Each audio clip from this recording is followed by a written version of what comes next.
ناظرین، اب ہم بات کریں گے مزید مختلف پہلوؤں سے ذوالقرنین علیہ السلام پر۔ اِنَّا مَكَنَّا لَهُ فِي الْأَرْضِ وَآتَيْنَاهُ مِن كُلِّ شَيْءٍ سَبَبًا۔ اس میں کچھ شک نہیں، ذوالقرنین وہ تھا جسے مکن دیا تھا ہم نے زمین میں، یعنی ذوالقرنین وہ تھا جسے ہم نے زمین میں اقتدار و اختیار دیا تھا۔ اللہ سبحانہ وتعالی نے زمین میں مکن دیا تھا، تو سوال یہ پیدا ہوتا ہے کہ کیا اللہ ایسے ہی کسی کو زمین میں مکن دے دیتا ہے؟ مثلا اگر آپ اپنی قیمتی سے قیمتی شے کسی کو دیکھ بھال کے لیے دیتے ہیں تو کیا ایسے ہی دے دیں گے؟ نہیں، بلکہ پہلے اسے ہر لحاظ سے آزمائیں گے۔ جب وہ آپ کی توقعات پر پورا اترے گا، جب آپ کو یقین ہو جائے گا کہ یہ آپ کی شے کی احسن طریقے سے دیکھ بھال کر سکتا ہے، جو ذمہ داری اس کو دی جائے گی اسے احسن طریقے سے پورا کر سکتا ہے، پھر آپ اس کو اس شے پر اختیار دیں گے، تب آپ اپنی امانت اس کے حوالے کریں گے۔ بالکل ایسے ہی اللہ سبحانہ وتعالی کا بھی قانون ہے کہ وہ اگر کسی کو اپنی امانت دیتا ہے تو وہ ایسے ہی نہیں دے دیتا، بلکہ اللہ پہلے اسے ہر لحاظ سے آزماتا ہے، اسے آزمائشوں میں ڈالتا ہے، فتنے میں ڈالتا ہے۔ جب وہ ثابت قدم رہے، وہ اپنے آپ کو اس امانت کا اہل ثابت کرے، اللہ تب اپنی امانت اسے سونپتا ہے۔ تو ناظرین، یہاں سوال یہ پیدا ہوتا ہے کہ جسے اللہ سبحانہ وتعالی نے ذوالقرنین کہا، یعنی وہ شخص جسے زمین کے دونوں مخصوص کرن دیے گئے، زمین کے مغرب و مشرق تک کا اقتدار دیا گیا، مکن دیا گیا، حکومت دی گئی، کیا اللہ نے اسے بغیر آزمائش میں ڈالے، یعنی بغیر امتحان فتنے میں ڈالے ہی زمین کے دونوں مخصوص کرن دے دیے، زمین کے مغرب و مشرق تک کا اقتدار دے دیا، مکن دے دیا؟ نہیں، بالکل نہیں، ایسا نہیں ہو سکتا، کیونکہ اللہ اپنی سنت تبدیل نہیں کرتا، اللہ اپنے قانون میں، اپنے طریقے میں رائے برابر بھی رد و بدل نہیں کرتا۔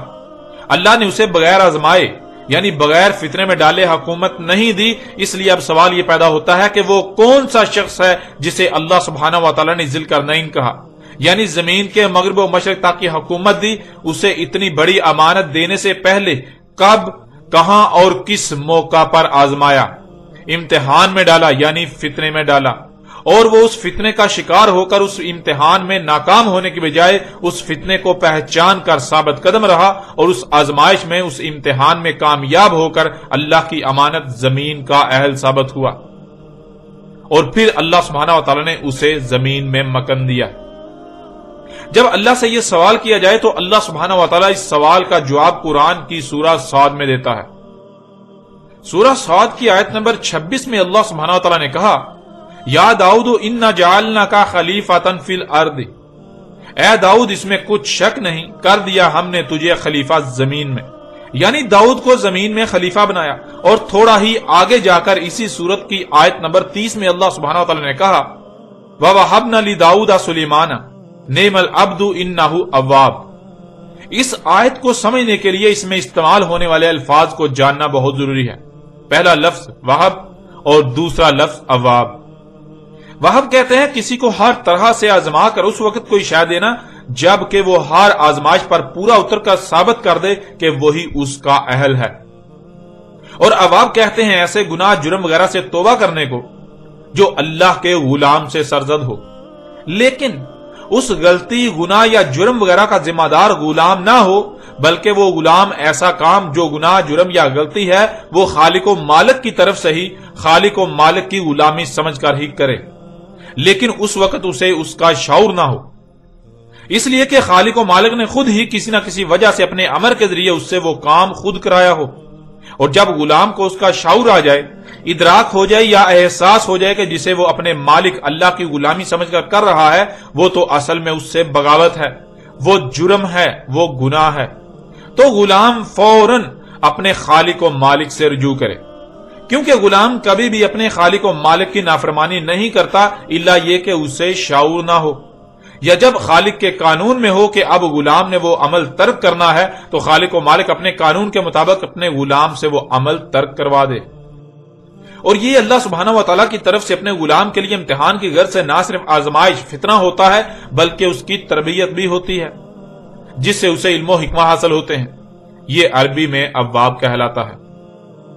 اللہ سبحانہ و تعالیٰ کی اس آیت میں کہنا ہے وَوَهَبْنَا لِدَاوُدَ سُلَيْمَانَ، اور داؤد کا وارث بنانے کے لیے یعنی داؤد کے بعد زمین میں خلیفہ بنانے کے لیے ہم نے سلیمان کو ہر طرح سے آزمایا، یعنی فتنے میں ڈالا۔ جب وہ فتنے کا شکار ہونے کے بجائے فتنے کو پہچان کر ثابت قدم رہا، جیسے ہی اس پر واضح ہو گیا کہ جسے وہ اللہ کی غلامی سمجھ کر رہا ہے وہ تو اصل میں اللہ سے بغاوت ہے، اسے اس کا شعور ہی نہیں تھا، تو اس نے فوراً ہی اسے ترک کر دیا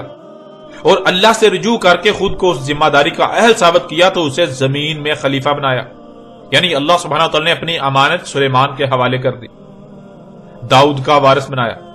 آگے اللہ سبحانہ وتعالی کا کہنا ہے نعم العبد، سلیمان داؤد کا بدل غلام ہے، یعنی جیسے داؤد اللہ کا غلام تھا، اللہ کی نافرمانی کرنے والا نہیں تھا، اللہ کا خالص غلام اور امانت کا حق ادا کرنے والا امانت دار تھا، بالکل ایسے ہی داؤد کا بدل سلیمان بھی تھا۔ انہ اواب، اس میں کچھ شک نہیں وہ اواب ہے، یعنی سلیمان کو جب فتنے میں ڈالا گیا تو جیسے ہی اس پر واضح ہوا کہ جسے وہ حق سمجھ کر رہا ہے وہ حق نہیں بلکہ فتنہ ہے، وہ اس فتنے کا شکار ہو چکا ہے، تو فوراً اللہ کی طرف پلٹا، فتنے کو ترک کر دیا۔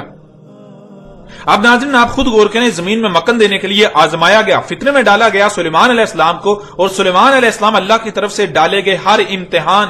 اس فتنے میں کامیاب ہوئے، انہوں نے خود کو زمین اللہ کی امانت کا اہل ثابت کر دیا، تو پھر زمین کے مغرب و مشرق کا اقتدار کسی اور کو دیا گیا یا پھر سلیمان علیہ السلام کو؟ ذوالقرنین اللہ کے نبی سلیمان علیہ السلام تھے یا پھر اسکندر اعظم آتش پرست مشرک اور سائرس ایرانی مشرک؟ ناظرین حق ہر لحاظ سے آپ کے سامنے ہے۔ جب القرنین یعنی مخصوص دو کن زمین کے مغرب و مشرق تک مکن دینے کے لیے آزمایا گیا داؤد کے بیٹے سلیمان کو، فتنے میں ڈالا گیا داؤد کے بیٹے سلیمان کو، اور پھر سلیمان ہر لحاظ سے اس فتنے میں کامیاب رہے، اس نے خود کو القرنین کا اہل ثابت کیا، تو القرنین کسی اور کو دے دیے گئے، وہ بھی ان کو جو مشرک اعظم تھے، سکندر اعظم یا سائرس ایرانی۔ ایسا کیسے ہو سکتا ہے؟ اس لیے ذوالقرنین وہ شخصیت جسے دونوں مخصوص قرن حاصل ہوئے، یعنی زمین کے مغرب و مشرق کا اقتدار دیا گیا، جسے زمین کے مغرب و مشرق تک مکن دیا گیا، وہ اللہ کے نبی سلیمان علیہ السلام تھے، نہ کہ کوئی اور۔ وہ داؤد کے بیٹے سلیمان علیہ السلام تھے، نہ کہ سائرس ایرانی یا سکندر اعظم مشرک۔ ناظرین حق کس قدر واضح ہو جانے کے باوجود بھی اگر کوئی یہ کہتا ہے کہ نہیں سلیمان کے علاوہ کوئی اور ذوالقرنین تھا،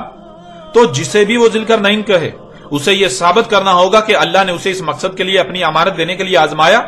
فتنے میں ڈالا، اور پھر وہ اس فتنے میں کامیاب رہا اور خود کو القرنین کا اہل ثابت کر دیا۔ اور اگر کوئی ایسا نہیں کر سکتا، جو کہ ناممکن ہے، تو وہ جان لے دنیا کی کوئی طاقت حق کا رد نہیں کر سکتی۔ ذوالقرنین اللہ کے نبی داؤد کے بیٹے سلیمان علیہ السلام تھے، دنیا کی کوئی طاقت اس بات کا رد نہیں کر سکتی۔ پھر ناظرین دیکھیں اللہ سبحانہ تعالیٰ نے سورہ صاد میں آگے یہ بات بھی بالکل واضح کر دی کہ سلیمان علیہ السلام کو فتنے میں ڈالا تھا، یعنی سلیمان کو آزمایا تھا، اور پھر اس کے بعد جو کچھ ہوا وہ بھی اللہ سبحانہ و تعالیٰ نے اس قرآن میں اگلی آیات میں بالکل واضح کر دیا۔ سورہ صاد کی آیت نمبر 34 میں اللہ سبحانہ تعالیٰ کا کہنا ہے وَلَقَدْ فَتَنَّا سُلَيْمَانَ وَأَلْقَيْنَا عَلَى كُرْسِيِّهِ جَسَدًا ثُمَّ أَنَابَ۔ وَلَقَدْ فَتَنَّا سُلَيْمَانَ، اور تحقیق کے یعنی تم اپنی تحقیق کر لو، اپنے گوڑے دوڑا لو، جو کہا جا رہا ہے یہی حق ہے، یہی حقیقت تمہارے سامنے آئے گی کہ فتنے میں ڈالا تھا ہم نے سلیمان کو، یعنی آزمایا ہم نے سلیمان کو، اور وہ فتنہ کیا تھا اللہ سبحانہ و تعالیٰ نے وہ بھی آگے واضح کر دیا۔ وَأَلْقَيْنَا عَلَى كُرْسِيِّهِ جَسَدًا، اور ڈالا تھا ہم نے اس کی کرسی پر ایک جسد، ثُمَّ أَنَابَ، پھر حق واضح ہونے پر فوراً پلٹا، اللہ سے رجوع کیا۔ ناظرین جیسا کہ دجال کے موضوع پر گزشتہ ایک ساتھ میں یہ بات کھول کھول کر واضح کی جا چکی کہ وہ اقوام جو اس قرآن کے نزول سے پہلے زمین پر آباد تھیں، جیسے کہ قوم نوح، قوم عاد، قوم سمود، قوم لوط، قوم شعیب یا پھر آل فرعون وغیرہ، وہ لوگ قوت میں بہت بڑھ کر تھے، یعنی آج انسانوں کو جو قوت حاصل ہے مشینوں کی صورت میں، ایجادات کی صورت میں، اور بلند و بانگ عمارتوں، آسائشوں، سہولتوں، آسانیوں کی صورت میں، یا پھر اسلحے و بارود کی صورت میں، وہ قومیں موجودہ قوم یعنی دنیا میں آباد موجودہ لوگوں سے ان سب میں 90% بڑھ کر تھیں۔ موجودہ قوم یعنی دنیا میں آباد موجودہ لوگوں کے پاس جو ٹیکنالوجی ہے، جو ایجادات ہیں، یہ جو قوت ہے، یہ ان قوموں کا 10% بھی نہیں ہے۔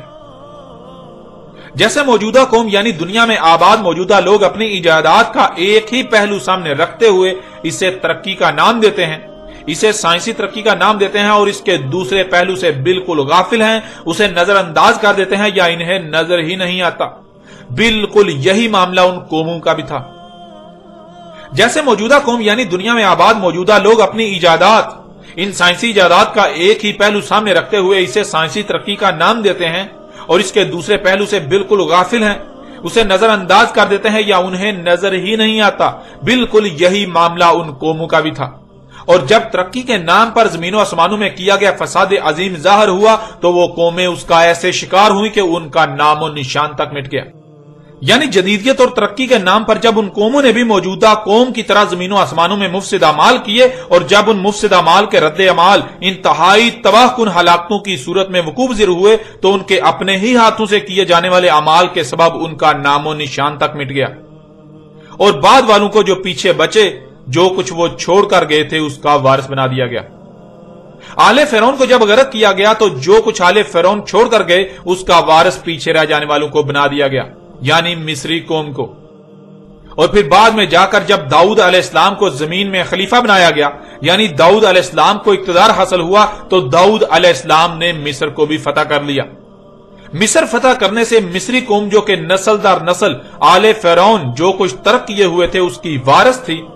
مصری قوم کے پاس علم اور اسباب تھے، تو داؤد علیہ السلام کو وہ علم و اسباب حاصل ہو گئے۔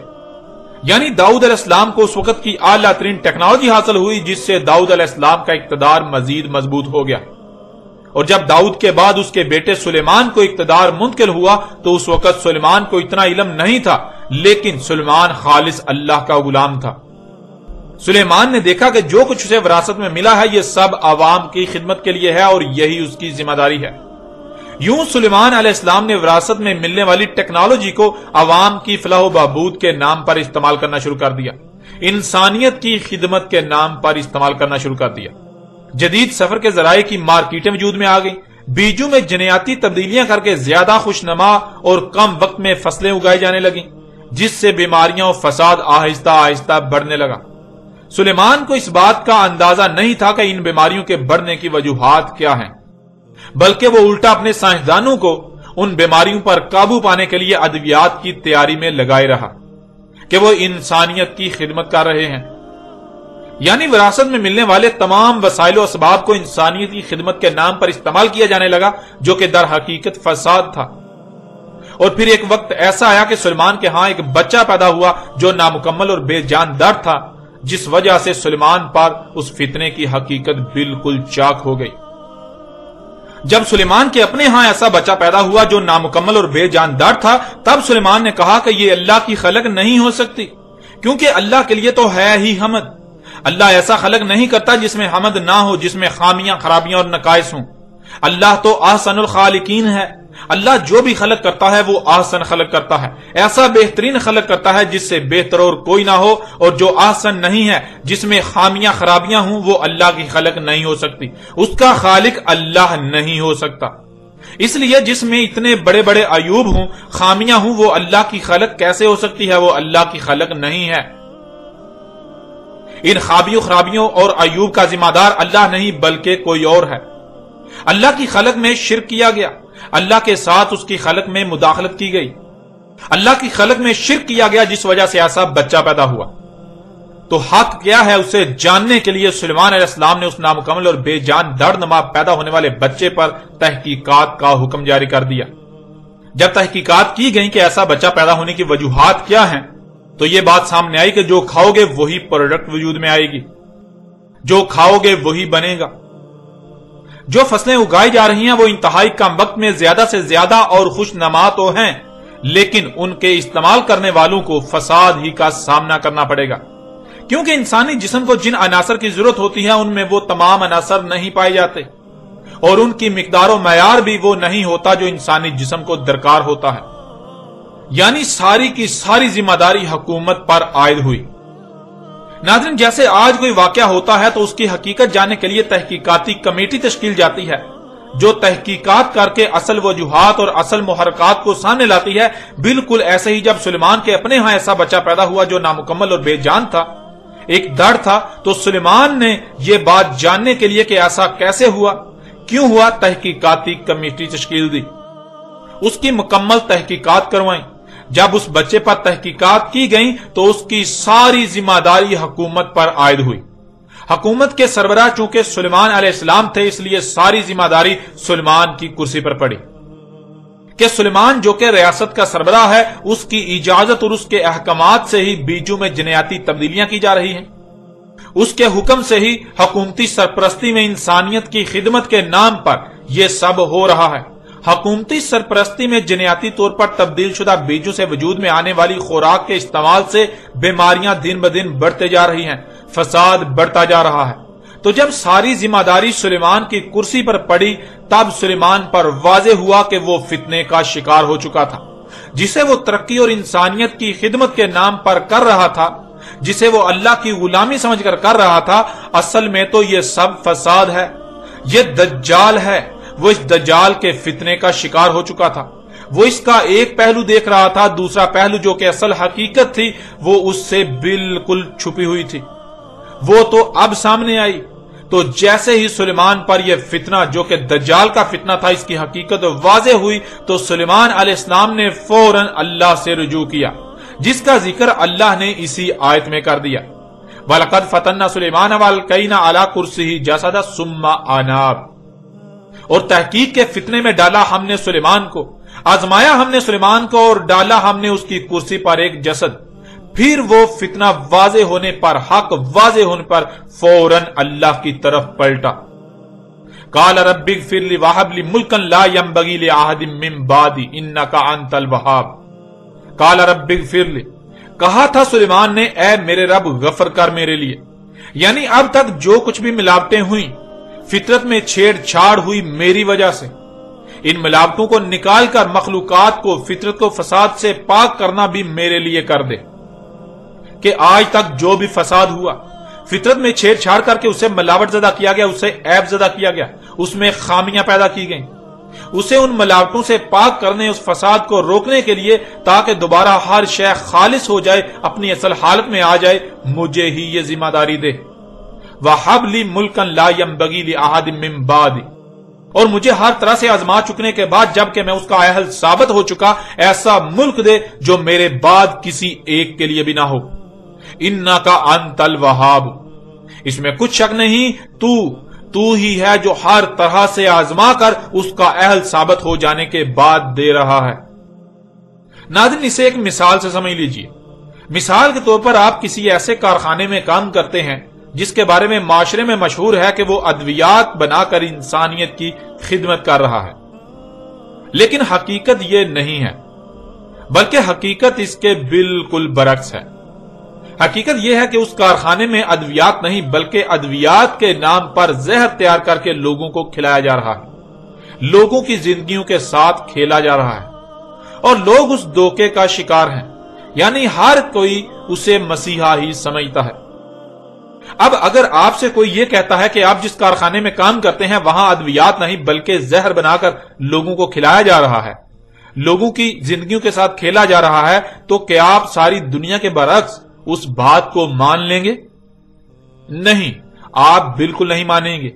کیونکہ آپ اپنی آنکھوں سے دیکھ رہے ہیں اور اپنے کانوں سے سن رہے ہیں کہ اکثریت کا نزدیک وہ کارخانہ ادویات بنا کر انسانیت کی خدمت کر رہا ہے۔ وہ کارخانہ اور اس کے مالکان تو انسانیت کے لیے مسیحا ہے، تو آپ اس کے بالکل برعکس بات کیسے مان سکتے ہیں؟ آپ کیسے مانیں گے؟ آپ بھی اسے مسیحا ہی تسلیم کریں گے۔ لیکن کل کو ایسا ہو کہ آپ کا اپنا بچہ بیمار ہوتا ہے، آپ اسی کارخانے کی تیار شدہ دوائی اپنے بچے کو کھلاتے ہیں جس میں آپ کام کرتے ہیں، جسے ساری دنیا مسیحا سمجھتی ہے، اور نتیجہ یہ نکلتا ہے کہ آپ کے بچے کی موت ہو جاتی ہے۔ جب بچے کا پوسٹ مارٹم کیا جاتا ہے تو پوسٹ مارٹم میں بچے کی موت کی وجہ اس دوائی کو قرار دیا جاتا ہے کہ اگر بچے کو وہ دوائی نہ دی جاتی، نہ کھلائی جاتی، تو بچے کی موت واقع نہ ہوتی، بچہ بچ جاتا۔ تو اب آپ سے سوال ہے کہ ایسی صورت میں آپ کی سوچیں، آپ کے جذبات، آپ کے خیالات، آپ کے تاثرات کیا ہوں گے، آپ کی چاہت کیا ہوگی؟ کیا اب بھی آپ اکثریت کی زبان بولیں گے، یا پھر اب حق آپ پر اس قدر واضح ہو چکا کہ آپ کو کسی دلیل کی کوئی ضرورت نہیں؟ اور جو آپ کے بچے کا قاتل ہو، کیا آپ اسے ایسے ہی چھوڑ دیں گے، معاف کر دیں گے، نظر انداز کر دیں گے؟ نہیں، بالکل نہیں۔ بلکہ اگر آپ کے پاس اس کارخانے کے مالکان سے بڑھ کر قوت ہو تو نہ صرف آپ مالکان سے پورا بدلہ لیں گے بلکہ کارخانے کو تباہ و برباد کر کے رکھ دیں گے، کارخانے کو صفحہ ہستی سے مٹا کر رکھ دیں گے۔ اور اگر آپ کے پاس قوت نہ ہو لیکن کوئی آپ کے سامنے ایسا ہو جو آپ کو اتنی قوت دے سکے تو آپ کیا کریں گے؟ آپ کیا چاہیں گے؟ تھوڑا سا غور کریں، حقیقت آپ کے سامنے ہے۔ آپ یہی چاہیں گے اور یہی کہیں گے کہ اگر مجھے اتنی قوت دے دی جائے جتنی درکار ہے تو میں کارخانے اور اس کے مالکان کو صفحہ ہستی سے مٹا دوں، تاکہ آج جو میرے ساتھ ہوا کل کو کسی دوسرے کے ساتھ نہ ہو۔ بالکل ایسے ہی جب تک سلیمان کے اپنے سر پر نہیں پڑی، سلیمان پر حق واضح نہیں ہوا۔ سلیمان کی سربراہی میں انسانیت کی خدمت کے نام پر فساد ہوتا رہا، بالکل ایسے ہی جیسے آج ہو رہا ہے۔ ہر کوئی موجودہ ایجادات اور سائنس کے دن بدن آگے بڑھنے کو ترقی اور انسانیت کی خدمت قرار دے رہا ہے،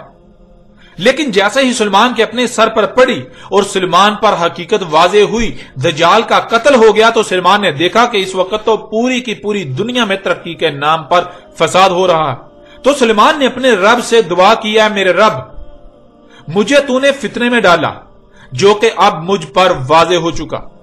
تو اگر تو مجھے ایسا ملک دیتا ہے جو میرے بعد کسی ایک کے لیے بھی نہ ہو تو میں پوری زمین کو اس دجال کے فتنے سے پاک کر دوں گا، مسیحاؤں انسانیت کے خدمتگاروں کے نام پر مفسدین کو ان کے کیے کی سزا دوں گا، زمین میں ہونے والے فساد کو روک کر پوری زمین کو اس فتنے سے پاک کر دوں گا۔ اور تو مجھے آزما بھی چکا ہے، اب جبکہ میں فتنے میں کامیاب ہو چکا، مجھ پر بالکل واضح ہو چکا کہ یہ ترقی نہیں بلکہ یہ تو دجال کا فتنہ ہے، تو میں اس ذمہ داری کا اہل ثابت ہو چکا، تو مجھے ایسا ملک دے، یعنی زمین میں، زمین کے مغرب و مشرق تک مکن دے۔ اور اللہ نے سلیمان کی اس دعا کو قبول کرتے ہوئے القرنین یعنی دو مخصوص قرن، زمین کے مغرب و مشرق تک کا اقتدار و اختیار دیا۔ اب ناظرین آپ خود غور کریں کہ ذوالقرنین یعنی وہ شخصیت جسے دو مخصوص قرن دیے گئے جو کہ زمین کے مغرب و مشرق تک کا مکن ہے، وہ کون ہے؟ کیا وہ سلیمان کے علاوہ کوئی دوسرا ہے؟ کوئی دوسرا ہو سکتا ہے؟ نہیں، بالکل نہیں۔ وہ اللہ کے نبی سلیمان علیہ السلام تھے، نہ کہ اسکندر اعظم یا سائرس ایرانی نامی مشرکین۔ ناظرین آپ نے جان لیا کہ سلیمان علیہ السلام نے اپنے رب سے ایسا ملک مانگا جو اس کے بعد کسی ایک کے لیے بھی نہ ہو، اور ایسا ملک جسے دیا گیا اسے قرآن میں ذوالقرنین کہا گیا۔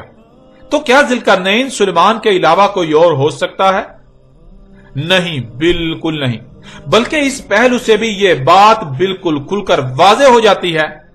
کہ ذوالقرنین سلیمان علیہ السلام تھے۔ اب ناظرین ذرا غور کریں، سلیمان علیہ السلام نے اللہ سے ایسا ملک اس لیے مانگا تاکہ وہ پوری زمین کو دجال کے فتنے سے پاک کر دیں،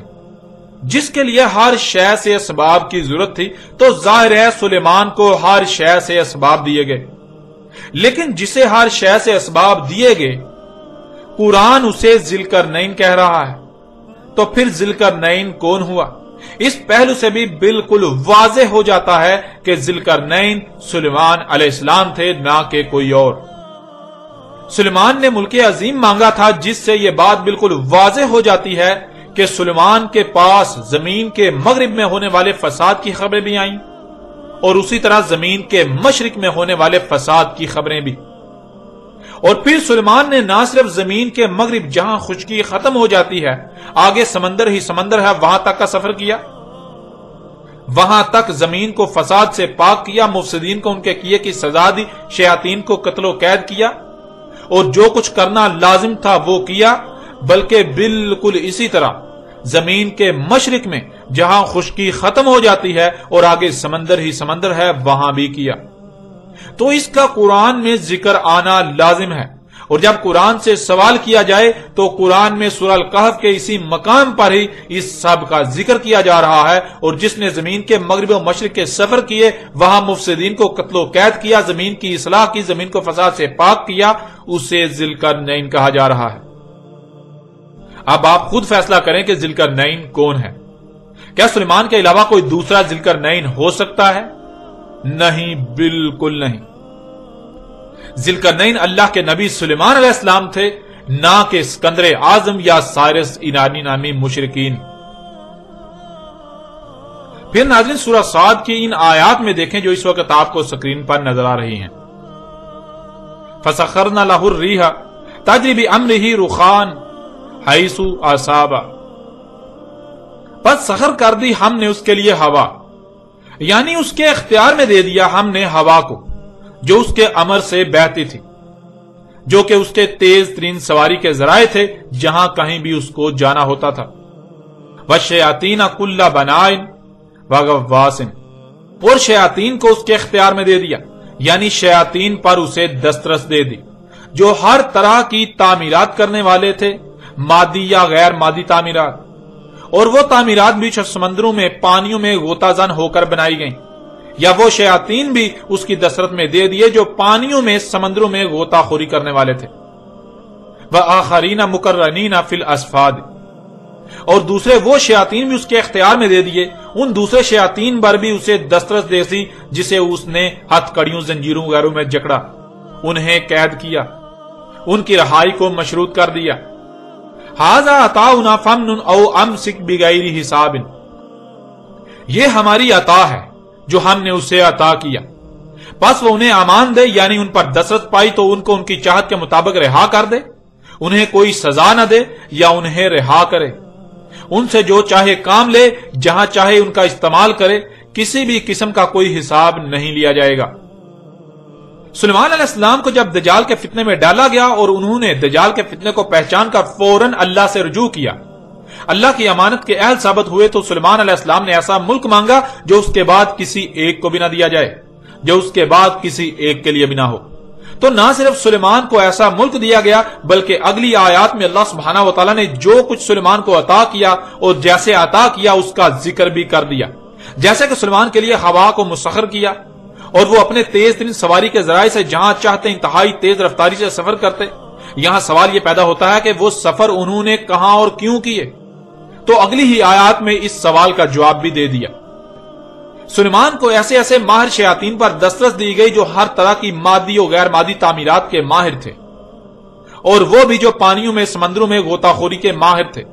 اور وہ شیاطین بھی جنہیں سلیمان نے ہتھ کڑیوں میں مضبوطی سے جکڑ کر قید کیا، جن کی رہائی کو مشروط کر دیا۔ تو جب سلیمان نے ان لوگوں پر دسترس پائی تو اللہ نے سلیمان سے کہا کہ انہیں امان دے یا ان سے کام لے، انہیں قید کر، انہیں سزا دے، تجھ سے کسی قسم کا کوئی حساب نہیں لیا جانے والا۔ ناظرین، اس سے پہلی بات تو یہ ثابت ہو جاتی ہے کہ سلیمان نے تیز ترین فضائی سفر کے ذرائع سے جو سفر کیے، ان کا مقصد زمین میں ہونے والے فساد کی جڑ مفسدین شیاطین، جنہیں انسان سائنسدانوں کا نام دیتے ہیں، یا وہ لوگ جو دنیا پر براہ راست اثر انداز ہونے کی صلاحیت رکھتے ہیں، ان تک پہنچنے، ان پر دسترس پانے کے لیے سفر کیے۔ اور پھر جب انہیں قتل و قید کیا تو اس کا اختیار بھی اللہ نے سلیمان کو ہی دے دیا، سلیمان جو چاہے ان کے ساتھ کرے۔ اور حیران کن طور پر اسی واقعے کو ایک دوسرے پہلو سے سورہ الکہف میں سلیمان کی جگہ ذی القرنین کا لفظ استعمال کرتے ہوئے بیان کیا گیا۔ فَأَتْبَعَ سَبَبًا حَتَّى إِذَا بَلَغَ مَغْرِبَ الشَّمْسِ وَجَدَهَا تَغْرُبُ فِي عَيْنٍ حَامِئَةٍ وَوَجَدَ عِندَهَا قَوْمًا قُلْنَا يَا ذَا الْقَرْنَيْنِ إِمَّا أَن تُعَذِّبَ وَإِمَّا أَن تَتَّخِذَ فِيهِمْ حُسْنًا قَالَ أَمَّا مَنْ ظَلَمَ فَسَوْفَ نُعَذِّبُهُ ثُمَّ يُرَدُّ إِلَى رَبِّهِ فَيُعَذِّبُهُ عَذَابًا نُكْرًا وَأَمَّا مَنْ آمَنَ وَعَمِلَ صَالِحًا فَلَهُ جَزَاءً الْحُسْنَى وَسَنَقُولُ لَهُ مِنْ أَمْرِنَا يُسْرًا ثُمَّ اتْبَعَ سَبَبًا حَتَّى إِذَا بَلَغَ مَطْلِعَ الشَّمْسِ وَجَدَهَا تَطْلُعُ عَلَى قَوْمٍ لَمْ نَجْعَل لَّهُم مِّن دُونِهَا سِتْرًا كَذَلِكَ وَقَدْ أَحَطْنَا بِمَا لَدَيْهِ خُبْرًا ثُمَّ اتْبَعَ سَبَبًا حَتَّى إِذَا بَلَغَ بَيْنَ السَّدَيْنِ وَجَدَ مِن دُونِهِمَا قَوْمًا لَا يَكَادُونَ يَفْقَهُونَ قَوْلًا۔ ناظرین، وہ شخصیت جسے ذی القرنین کہا گیا، اس کی پہچان کے لیے بتا دیا گیا کہ ذی القرنین وہ ہے جس کو نہ صرف زمین میں مکن دیا بلکہ ہر شے سے اسباب دیے، ان اسباب میں سے سبب کے ذریعے جب اس کے پاس خبر آئی زمین کے مغرب کی طرف ہونے والے فساد کی تو اس نے اس کی اتباع کی، یعنی اس کے پیچھے پڑا۔ پھر جہاں پہنچا وہاں ایک ایسی قوم کو پایا جو مفسد قوم تھی، یعنی زمین میں فساد کرنے والے لوگ۔ اور جب ذوالقرنین نے ان پر دسترس پا لی تو اللہ نے کہا قلنا یا ذوالقرنین اما ان تعذب و اما ان تتخذ فیہم حسنا، اے ذوالقرنین یعنی اے وہ جسے دو مخصوص کر دیے گئے زمین کے مغرب و مشرق، تجھے اختیار ہے تو جو چاہے ان کے ساتھ کر، اگر تو چاہے تو انہوں نے جو فساد کیا ان کے کیے کہ انہیں سزا دے، اور تو چاہے تو ان کو سزا دینے کے بجائے ان میں حسن اخذ کر، یعنی زمین میں ہونے والے فساد کی روک تھام کے لیے اگر یہ تیرے کام آ سکتے ہیں، مخلوقات پر احسان کرنے کے لیے یہ تیرے کام آ سکتے ہیں تو ان سے وہ کام لے، تجھ سے ان کے بارے میں کوئی حساب نہیں لیا جائے گا۔ اور پھر جب وہ شخصیت جسے ذوالقرنین کہا گیا وہ مشرق میں پہنچی اسباب کی اتباع میں تو وہاں بھی اس نے وہی کیا اور وہاں بھی اللہ نے اس سے وہی کہا۔ اب ناظرین آپ خود غور کریں، اللہ سبحانہ تعالیٰ نے ایک ہی واقعے کو دو مختلف پہلوں سے قرآن میں بیان کیا۔ ایک مقام پر نام کے ساتھ ذکر کیا سلیمان، اور دوسرے مقام پر سلیمان نام کی بجائے لفظ ذوالقرنین کا استعمال کیا، جس کے معنی وہ شخص جسے دونوں مخصوص کرن حاصل ہوئے، جو کہ زمین کے مغرب و مشرق تک مکن ہے۔ اس پہلو سے بھی یہ بات بالکل کھل کر واضح ہو جاتی ہے کہ ذوالقرنین کوئی اور نہیں بلکہ اللہ کے نبی سلیمان علیہ السلام تھے۔ وہ سلیمان علیہ السلام ہی تھے جس نے مغرب و مشرق کے سفر کیے اور وہاں شیاطین جو کہ زمین میں فساد کے ذمہ دار تھے ان پر دسترس پائی، تو انہیں اللہ نے ہر قسم کا اختیار دے دیا کہ انہیں سزا دے، یا پھر وہ زمین میں فساد ختم کرنے میں، زمین کی اصلاح کرنے میں معاون ثابت ہوتے ہیں تو ان سے کام لے، اس سے کوئی حساب نہیں لیا جائے گا۔ اس لیے ذوالقرنین کوئی اور نہیں بلکہ سلیمان علیہ السلام تھے۔ پھر ناظرین ذرا غور کریں، جب ذوالقرنین مغرب و مشرق میں زیر سمندر بنائی جانے والی سدین یعنی دو رکاوٹوں کے درمیان پہنچا تو وہاں جس قوم یعنی جن لوگوں کو پایا ان کے بارے میں قرآن کیا کہتا ہے؟ ثم اتبع سببا حتى اذا بلغ بين السدين وجد من دونهما قوما لا يكادون يفقهون قولا، پھر اس نے اتباع کی سبب کی یہاں تک کہ پہنچا مغرب اور مشرق والی دونوں رکاوٹوں کے درمیان، یعنی پہلے اس نے مغرب کا سفر کیا، وہاں مفسدین شیاطین کو قتل و قید کیا تو وہاں ایک صد قائم کی، پھر مشرق کی طرف سفر کیا تو وہاں بھی وہی کیا، وہاں بھی ایک صد قائم کی، پھر ان صدین یعنی مغرب و مشرق والی دونوں رکاوٹوں کے درمیان پہنچا تو وہاں بھی نہ صرف دو رکاوٹیں پائیں بلکہ ان کے علاوہ ایک قوم کو بھی پایا، ایسی قوم جو کسی ایک بھی بات کو سمجھنے کے قریب بھی نہ تھی۔ لیکن اس کے باوجود وہ شخصیت جسے ذوالقرنین کہا گیا اس نے نہ صرف ان کی ہر بات کو سمجھا بلکہ انہیں اپنی ہر بات سمجھائی بھی۔ اب ناظرین ذرا غور کریں، اگر سکندر اعظم یونانی یا سائرس ایرانی مشرکین ان دونوں میں سے کوئی ایک بھی ذوالقرنین تھا تو انہیں ایسی صلاحیت حاصل تھی کہ وہ کسی ایسی قوم سے بات چیت کر سکتے تھے، ان کا مسئلہ سمجھ سکتے تھے، انہیں اپنی ہر بات سمجھا سکتے تھے، جو لوگ کسی ایک بھی بات کو سمجھنے والے نہیں تھے۔ اور اگر اللہ سے سوال کریں کہ اے اللہ وہ کون سا شخص تھا جسے ایسے اسباب بھی دیے گئے جن کے ذریعے وہ ان سے بھی بآسانی کلام کر سکتا تھا جو کوئی ایک بھی بات سمجھنے کی صلاحیت نہیں رکھتے تھے، تو اللہ نے اس سوال کا جواب بھی قرآن میں بالکل واضح دے دیا۔ سورہ نمل کی آیت نمبر 18 اور 19 میں اللہ سبحانہ وتعالی کا کہنا ہے حتی اذا اتوا علی واد النمل قالت نملۃ یا ایھا النمل ادخلوا مساکنکم لا یحطمنکم سلیمان وجنودہ وهم لا یشعرون فتبسم ضاحکا من قولها وقال رب اوزعنی ان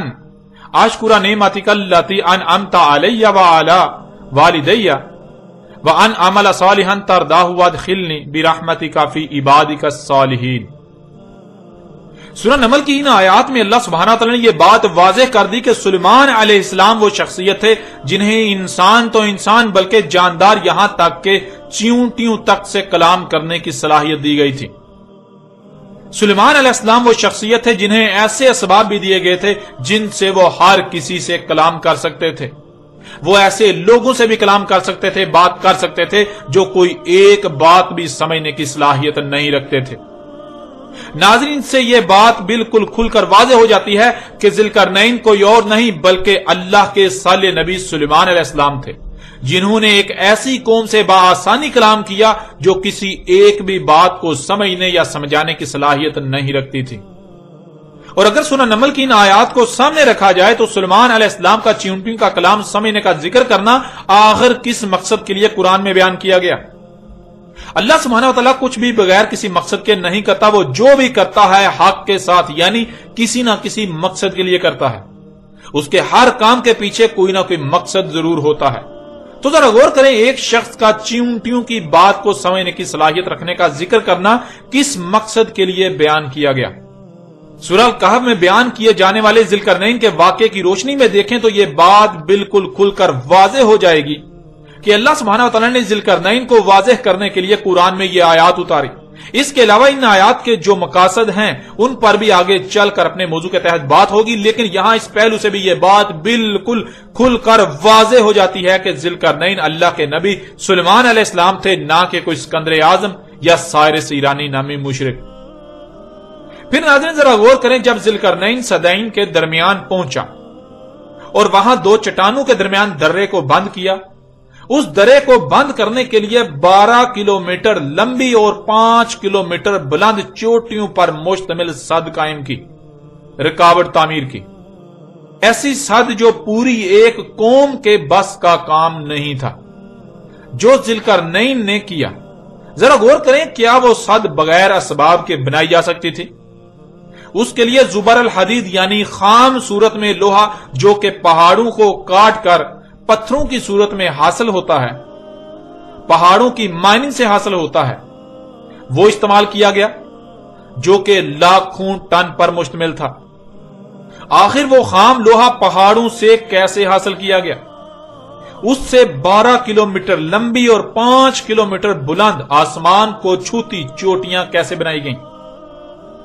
ان سب کے لیے نہ تو صرف ماہر تعمیرات جنہیں انجینئرز وغیرہ کہا جاتا ہے ان کی ضرورت ہوتی ہے، بلکہ انتہائی باری مشینری کی بھی ضرورت ہوتی ہے۔ اور یہ سب اسباب کس کو دیے گئے؟ کس کے اختیار میں ایسے ماہر انجینئرز تھے؟ پھر اس سد کی تعمیر کے لیے ہزاروں ٹن پگھلا ہوا تانبا استعمال کیا گیا۔ اتنی بڑی مقدار میں تانبا پگھلانے کے لیے نہ صرف غیر معمولی بڑے دانتوں کو پگھلانے والے برتن اور وسائل درکار ہیں، بلکہ ان برتنوں میں غیر معمولی مقدار میں پگھلے ہوئے تانبے کو اٹھا کر ہزاروں میٹر بلند چوٹیوں پر انڈیلنے کے لیے ماہر لوگوں اور غیر معمولی تعمیراتی مشینوں کا ہونا لازم ہے۔ تو یہ سب کس کو دیا گیا؟ کس کے پاس ایسے وسائل تھے اور کس نے ان وسائل کو اس مقصد کے لیے استعمال کیا؟ جب اللہ سے یہ سوالات کیے جائیں تو اللہ سبحانہ وتعالی قرآن میں ان کے جوابات یوں دیتا ہے، وَلَقَدْ آتَيْنَا دَاوُدَ مِنَّا فَضْلًا يَا جِبَالُ أَوِّبِّ مَعَهُ وَالطَّيْرَ وَأَلَنَّا لَهُ الْحَدِيدَ، اور تحقیق کہ ہم نے دیا داؤد کو ہم سے فضل، اے پہاڑوں اویبی ہو جاؤ اس کے ساتھ، اور اے فضا میں تیرنے والو تم بھی۔ یعنی پہاڑ اور فضا میں تیرنے والے اس سے پہلے طاغوت کی غلامی کر رہے تھے، لیکن وہ طاغوت کی غلامی اپنی مرضی سے نہیں بلکہ انسان کو چونکہ ان پر اختیار دیا گیا تو اللہ کی مرضی میں ہی پہاڑ اور فضا میں تیرنے والے اللہ کی بغاوت میں استعمال ہو رہے تھے مفسدین کے ہاتھوں۔ تو جیسے ہی داؤد کو زمین پر اختیار دیا گیا، پہاڑوں اور فضا میں تیرنے والوں پر داؤد کو اختیار دیا گیا، تو اب پہاڑوں اور فضا میں تیرنے والے جب داؤد کے ذریعے اللہ کی غلامی میں استعمال ہوں گے تو یہ ان کا عوب بھی ہونا ہے داؤد کے ساتھ۔ اور نرم کر دیا ہم نے اس کے لیے لوہا۔ داؤد علیہ السلام کے لیے لوہا نرم کرنے سے مراد قطعاً یہ نہیں ہے جو کچھ آج تک پھیلا دیا گیا کہ داؤد علیہ السلام ہاتھ میں لوہا پکڑتے اور وہ موم کی طرح نرم ہو جاتا۔ یہ ملاؤں کی من گڑت کہانیاں ہیں جن کا حقیقت کے ساتھ دور دور تک کوئی تعلق نہیں۔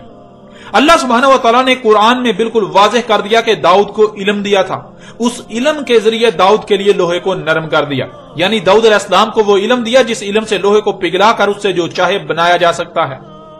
اس آیت میں اللہ سبحانہ و تعالیٰ نے یہ بات واضح کر دی کہ داؤد کو زمین کی اصلاح کے لیے پہاڑوں سے جو بھی نکال کر استعمال کرنا چاہتے اس کی اجازت دی گئی۔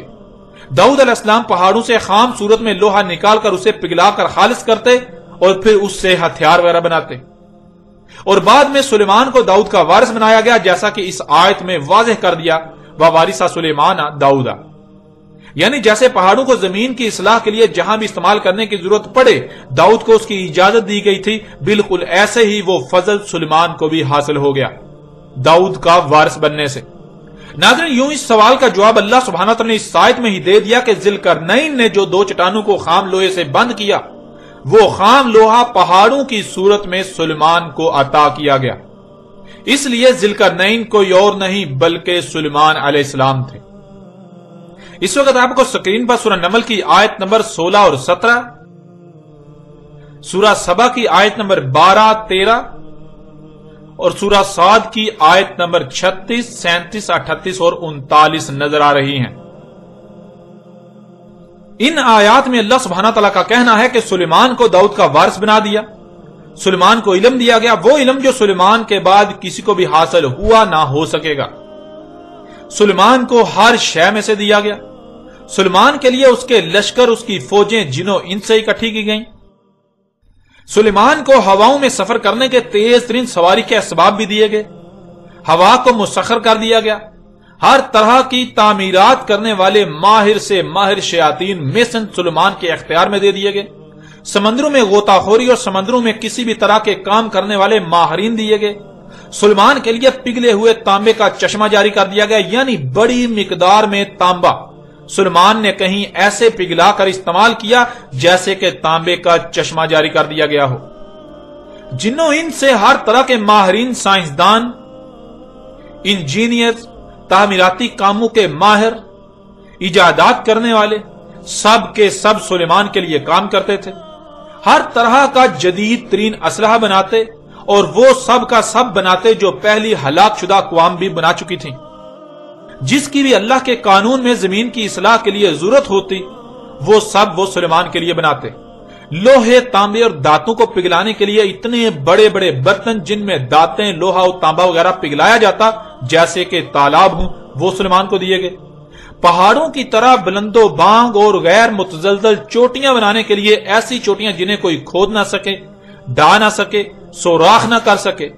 جن میں کوئی نقب نہ لگا سکے، بنانے کے لیے پگھلے ہوئے تانبے اور لوہے وغیرہ کو اٹھانے اور انڈیلنے والے ایسے بڑے بڑے برتن کہ جنہیں پکڑنے اور انڈیلنے کے لیے کنڈے لگے ہوئے ہوں. ان سے پہاڑوں کی طرح بلند و بانگ غیر متزلزل چوٹیاں بناتے سلیمان کے لیے اس کے حکم سے. ایسے ایسے ماہر شیاطین سلیمان کے اختیار میں دے دیے. ناظرین ذرا غور کریں، اس سب کے سب کی ضرورت تو ذوالقرنین کو تھی. ان سب کے سب کا استعمال تو ذوالقرنین نے کیا، لیکن یہ سب کچھ دیا گیا سلیمان کو، تو ذوالقرنین کون ہوا؟ ناظرین اب ذرا غور کریں، اس سب کے سب کی ضرورت تو ذوالقرنین کو تھی، لیکن یہ سب کا سب دیا گیا سلیمان کو، تو ذوالقرنین کون ہوا؟ ذوالقرنین سلیمان علیہ السلام تھے. اور ان سب کا استعمال تو ذوالقرنین نے کیا، لیکن یہ سب کا سب دیا گیا سلیمان کو، تو ذوالقرنین کون ہوا؟ ذوالقرنین سلیمان علیہ السلام تھے. ایسے ماہرین تعمیرات اور تعمیراتی اسباب یعنی مشینیں وغیرہ تو ذوالقرنین کے پاس ہونی چاہیے تھی، کیونکہ یہ سب کا سب تو استعمال کیا ذوالقرنین نے، لیکن یہ سب کا سب دیا گیا سلیمان کو، تو ذوالقرنین کون ہوا؟ ظاہر ہے سلیمان ہی ذوالقرنین تھا.